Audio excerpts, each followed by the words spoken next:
नमस्कार दोस्तों, आप सबका एक बार फिर से हमारे यूट्यूब चैनल में स्वागत है। साथियों, आज एक और वीडियो लेकर आए हैं जो आपके लिए काफ़ी इम्पोर्टेंट होने वाला है। जो साथी नर्सिंग एग्ज़ाम की तैयारी कर रहे हैं उनके लिए ये वीडियो काफ़ी महत्वपूर्ण है। तो राजस्थान CHO जो अनाचम भर्ती है उसका एग्ज़ाम जो कि 3 मार्च को होने वाला है, उसके लिए फंडामेंटल ऑफ नर्सिंग से संबंधित इम्पोर्टेंट MCQ लेकर आए हैं। जो भी साथी नए हैं वो चैनल को सब्सक्राइब ज़रूर करें। अपने सभी साथियों तक वीडियो को शेयर ज़रूर करें। तो वीडियो में एंड तक बने रहें ताकि आप सबको इसका बेनिफिट मिल सके। तो वीडियो शुरू करते हैं। पहला क्वेश्चन है, वेजिनल वॉल के जरिए पेल्विक ऑर्गन्स का विजुलाइजेशन क्या कहलाता है? तो वह कोल्डोस्कोपी कहलाता है।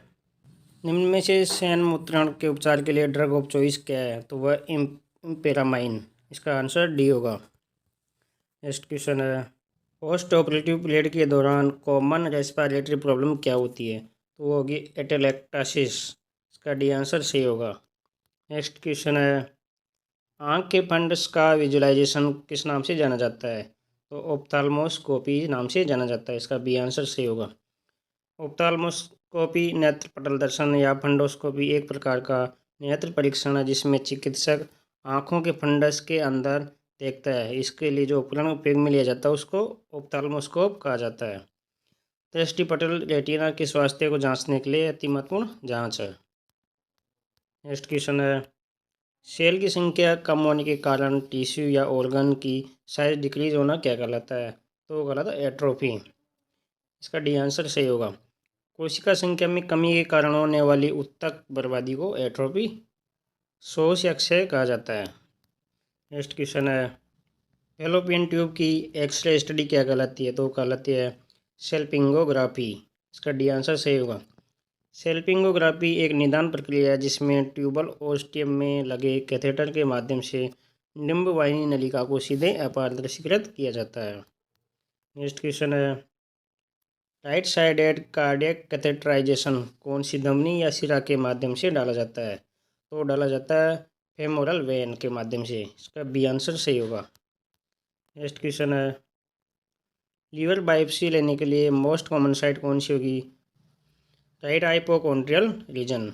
इसका बी आंसर सही होगा। लीवर बायोप्सी एक ऐसी प्रक्रिया है जिसमें उत्तक का नमूना इकट्ठा करने के लिए लीवर में एक छोटी सुई डाली जाती है। सिरोसिस जैसी बीमारी का मूल्यांकन करने या संक्रमण, सूजन या कैंसर कोशिकाओं को पता लगाने के लिए ये किया जाता है।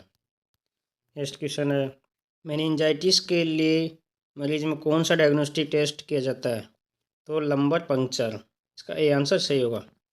मेनिंजाइटिस एक गंभीर संक्रमण है जो मस्तिष्क और रीढ़ की हड्डी के आसपास की सुरक्षात्मक परत को प्रभावित करता है। यह बीमारी बैक्टीरिया, वायरस और फंगी के कारण होती है।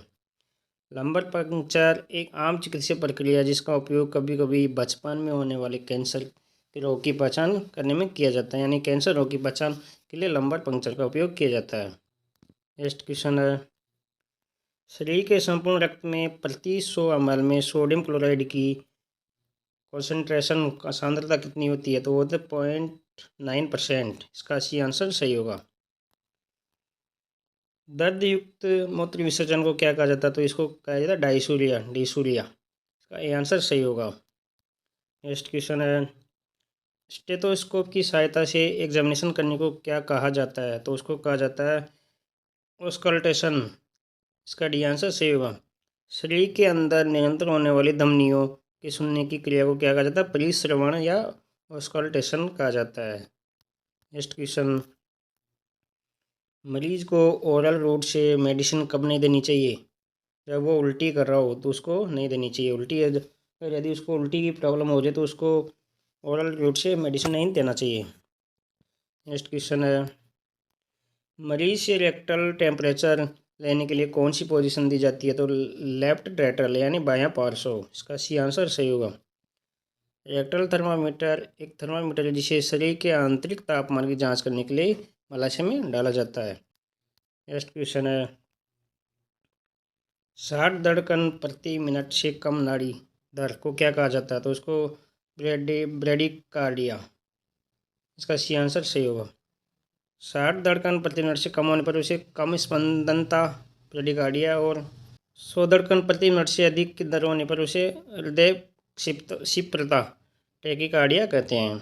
नेक्स्ट क्वेश्चन, एक मरीज को तेज बुखार है, उसके लिए आइस बैग अप्लाई किया जाता है।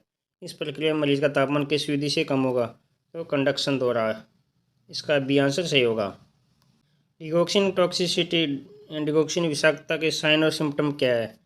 तो वो होता है anorexia, nausea, vomiting, headache यानी मतले, उल्टी, सिर दर्द, ब्रेडिकार्डिया और hypokalemia. Blurred vision, diplopia, yellow green halos, mental confusion यानी धुंधली दृष्टि, डिप्लोया, पीले हरे धब्बे, मानसिक भ्रम, ये इसके सिम्टम है। डी आंसर सही होगा उपरोक्त सभी। नेक्स्ट क्वेश्चन, क्लिनिकल मैनिफेस्टेशन में ऑब्जेक्टिव डेटा का क्या अर्थ है? तो इसका अर्थ साइन। इसका ये आंसर सही होगा। नेक्स्ट क्वेश्चन, नर्सिंग प्रोसेस के अंदर मरीज की एक्चुअल प्रॉब्लम को कौन से चरण में शामिल किया जाता है? तो वह नर्सिंग डायग्नोसिस में। अभी आंसर सही होगा। नेक्स्ट क्वेश्चन है, अचानक से उच्च तापमान का निम्न तापमान होना क्या कहलाता है? तो क्राइसिस। ये आंसर सही होगा। शरीर के तापमान में तेज़ी से गिरावट आने पर हाइपोथर्मिया का खतरा बढ़ जाता है, यानी कि तेज़ी से अगर गिरावट आती है टेम्परेचर में तो हाइपोथर्मिया की समस्या हो सकती है। नेक्स्ट क्वेश्चन, जिग तरीके से तापमान में गिरावट को क्या कहते हैं? लाइसिस। नेक्स्ट क्वेश्चन, बच्चों में रेक्टल थर्मामीटर को कहाँ तक इंसर्ट करते हैं? तो 1 से 1.5 इंच तक। डी आंसर सही होगा। नेक्स्ट क्वेश्चन है, भाप के दबाव, स्टीम अंडर प्रेशर से वस्तुओं को विसंक्रमित स्टरलाइजेशन करना क्या कहलाता है? ऑटोक्लेविंग। इसका सी आंसर सही होगा। नेक्स्ट क्वेश्चन है, ऑटोक्लेव में स्टरलाइजेशन किस टेम्परेचर पर प्रभावी रहता है? तो वो 121 डिग्री सेंटीग्रेड पर। इसका डी आंसर सही होगा। एडल्ट में नॉर्मल पल्स रेट कितनी होती है? तो होती है 72 पर मिनट। इसका सी आंसर सही होगा। व्यक्ति में रोगों से लड़ने की क्षमता को क्या कहा जाता है? इम्यूनिटी। इसका डी आंसर सही होगा। संक्रामक रोगों के फैलाव से बचने के लिए संक्रमित मरीज को असंक्रमित मरीजों से अलग रखना क्या कहलाता है? आइसोलेशन। जैसा कि आपको पता है कोरोना के टाइम पे जो मरीजों को आइसोलेट किया था उस आइसोलेशन से बचाया जा सकता है। नेक्स्ट क्वेश्चन है, 101 डिग्री फ़ारेनहाइट तापमान तो सेंटीग्रेड में कितना डिग्री होगा? तो होगा 38.3। नेक्स्ट क्वेश्चन है, संक्रमण मुक्त फ्री फ्रॉम इन्फेक्शन को क्या कहा जाता है? सेप्सिस। बी आंसर सही होगा। सभी संक्रमित उपकरणों को बीमारी के दौरान विसंक्रमित डिसइंफेक्शन करने को क्या कहते हैं? Concurrent disinfection. इसका सी आंसर सही होगा। एक मरीज में 2000 ml फ्लूइड को 18 घंटे में देना, जबकि ड्रॉप फैक्टर 15 ड्रॉप पर ml है, तो फ्लो रेट कितनी होनी चाहिए? तो 27 ड्रॉप पर मिनट होना चाहिए। नेक्स्ट क्वेश्चन, फ्लोरेंस नाइटिंगेल को अन्य किस नाम से जाना जाता है? तो ये तो आप सबको पता होगा, लेडी विद द लैम्प। इसका ये आंसर सही होगा। दीपक वाली महिला, लेडी विद द लैम्प दीपक वाली महिला के नाम से जाना जाता है। इसका जन्म जो कि 12 मई 1820 को हुआ था, इसकी मृत्यु 3 अगस्त 1910 को हुई थी, जो 90 वर्ष की आयु में। नेक्स्ट क्वेश्चन, निम्न में से नॉन वर्बल कम्युनिकेशन का उदाहरण नहीं है? तो स्पोकन वर्ड्स इसका उदाहरण नहीं है। Eye contact, facial expression, body posture इसका उदाहरण है। नेक्स्ट क्वेश्चन, कम्युनिकेशन प्रोसेस में एक व्यक्ति दूसरे को संदेश देता है तो उसे किस रूप में जाना जाता है? तो ज़्यादा सेंडर के रूप में। सी आंसर सही होगा। नेक्स्ट क्वेश्चन है, एडल्ट में नाड़ी दर पल्स रेट के लिए मोस्ट कॉमन साइट कौन सी होती है? Radial artery. इसका सी आंसर सही होगा। रेडियल धमनी एक बड़ी रक्त वाहिका है जो अग्रबाहु, कलाई और हाथ के पार्श्व पहलू को ऑक्सीजन युक्त रक्त प्रदान करती है। नेक्स्ट क्वेश्चन है, टिश्यू के अंदर ऑक्सीजन की कमी को क्या कहा जाता है? तो उसे कहा जाता है हाइपोक्सिया। और मस्तिष्क में ऑक्सीजन की कमी हो जाती है उसको सेरेब्रल हाइपोक्सिया कहा जाता है। यदि रक्त में होती है तो उसको हाइपोक्सीमिया के रूप में जाना जाता है। नेक्स्ट क्वेश्चन, कुछ समय के लिए पूर्ण रूप से श्वास का रुक जाना, ब्रीथिंग सेशन को क्या कहते हैं? एपनिया। इसका सी आंसर सही होगा। नेक्स्ट क्वेश्चन, घावों की मरहम पट्टी के लिए मुख्यतः उपयोग में किया जाने वाला एंटीसेप्टिक सोल्यूशन कौन सा होगा? तो इसमें आपको पता होगा स्प्रेड बेटाडीन और हाइड्रोजन पेरोक्साइड। इसका डी आंसर सही होगा। ओटी इंस्ट्रूमेंट्स को डिसइंफेक्शन करने के लिए किस एंटीसेप्टिक सॉल्यूशन का उपयोग किया जाता है जिनको स्टरलाइज करना पॉसिबल नहीं है? तो वह साइडेक्स। इसका सी आंसर सही होगा। नेक्स्ट क्वेश्चन, सर्जिकल इंस्ट्रूमेंट्स को स्टरलाइज करने के लिए कब तक गर्म पानी में उबालना चाहिए? 10 मिनट तक। कम से कम 10 मिनट उसको उबालना चाहिए। ये आंसर सही होगा। नेक्स्ट क्वेश्चन है, कौन से प्रकार की आइसोलेशन टेक्निक उपयोग में ली जाती है जब बीमारी फैलाने वाला एजेंट ड्रॉपलेट ट्रांसमिशन के द्वारा फैलता है? तो इसका रेस्पिरेटरी आइसोलेशन। इसका बी आंसर सही होगा। नेक्स्ट क्वेश्चन है, पार संक्रमण यानी क्रॉस इन्फेक्शन को रोकने के लिए उपयोग में ली जाने वाली टेक्निक कौन सी है? Barrier nursing. का डी आंसर सही है। नेक्स्ट क्वेश्चन है, सभी पैथोजेनिक ऑर्गेनिज्म की डिस्ट्रक्शन की प्रक्रिया को क्या कहा जाता है? तो इसको डिसइंफेक्शन। ऐसे विसंक्रमण नाशक जो सूक्ष्म जीव को मारने की क्षमता रखते हैं क्या कहलाते हैं? बैक्टीरियोसिडल। इसका डी आंसर सही होगा। शरीर में सूक्ष्म जीवों का प्रवेश एवं विकास क्या कहलाता है? तो इन्फेक्शन। इनमें से कम्युनिकेशन का बाधक बैरियर नहीं है तो पीसफुल एनवायरनमेंट, ये इसमें बाधक नहीं है। इसका बी आंसर सही होगा। नेक्स्ट क्वेश्चन है, एम्पुटेशन बेड को अन्य किस नाम से जाना जाता है? तो वह है स्टम्प बेड के नाम से। इसका ए आंसर सही होगा। नेक्स्ट क्वेश्चन है, फूमिगेशन धूमन को अन्य किस नाम से जाना जाता है? तो वह गैस स्टरलाइजेशन। इसका सी आंसर सही होगा। स्टरलाइजेशन का सबसे ज़्यादा उपयोग किया जाने वाला प्रभावी तकनीक कौन सी है? तो ऑटोक्लेविंग। इसका बी आंसर सही है।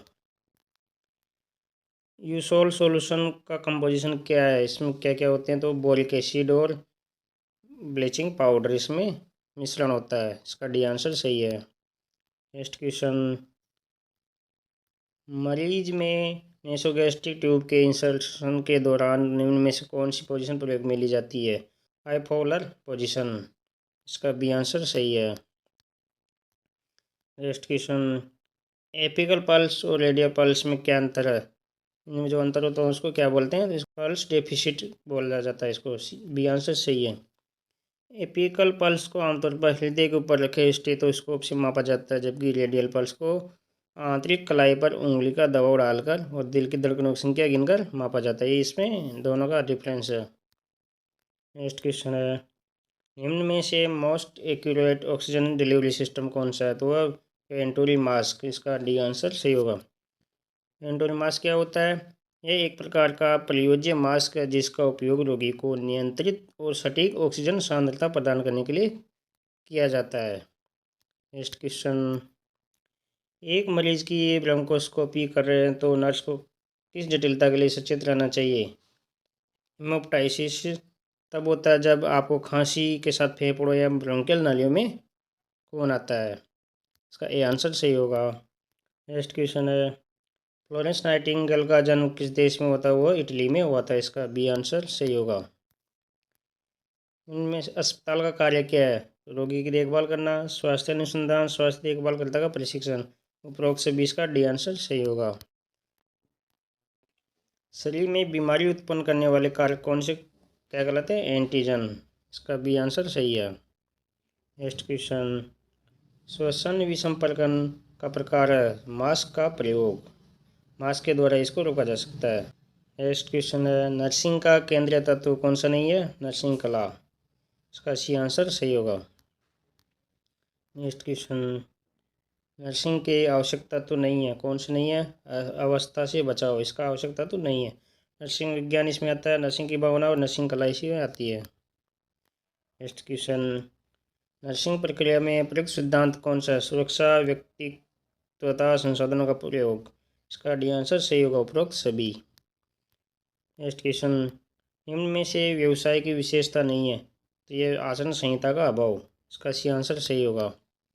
नेक्स्ट क्वेश्चन, जिला अस्पताल है तो न्यूनतम बेड की संख्या कितनी होनी चाहिए? 300 बेड न्यूनतम होना चाहिए। नेक्स्ट क्वेश्चन, भारतीय नर्सिंग परिषद की स्थापना कब हुई थी? तो 1947 में इसकी स्थापना हुई थी। नेक्स्ट क्वेश्चन है, संक्षिप्त रूप QID शब्द से क्या तात्पर्य है? तो इसका तात्पर्य दिन में 3 बार। नेक्स्ट क्वेश्चन है, ऑक्सीजन सिलेंडर का रंग कैसा होता है? तो नीचे काला और ऊपर सफ़ेद। ये ध्यान रखना, आपको कहीं कंफ्यूज हो जाओ, ऊपर काला नीचे सफ़ेद हो जाए। इसका सी आंसर सही होगा।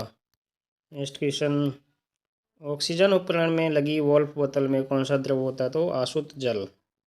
का सी आंसर सही होगा। फंडामेंटल ऑफ नर्सिंग से संबंधित इम्पोर्टेंट क्वेश्चन थे। तो जो साथी नए हैं वो चैनल को सब्सक्राइब जरूर कर लें। डिस्क्रिप्शन में फेसबुक पेज और टेलीग्राम चैनल का लिंक दिया गया है, वहाँ से आप हमारे चैनल को ज्वाइन कर सकते हैं, जिस पर डेली लेटेस्ट अपडेट डाले जाते हैं। धन्यवाद।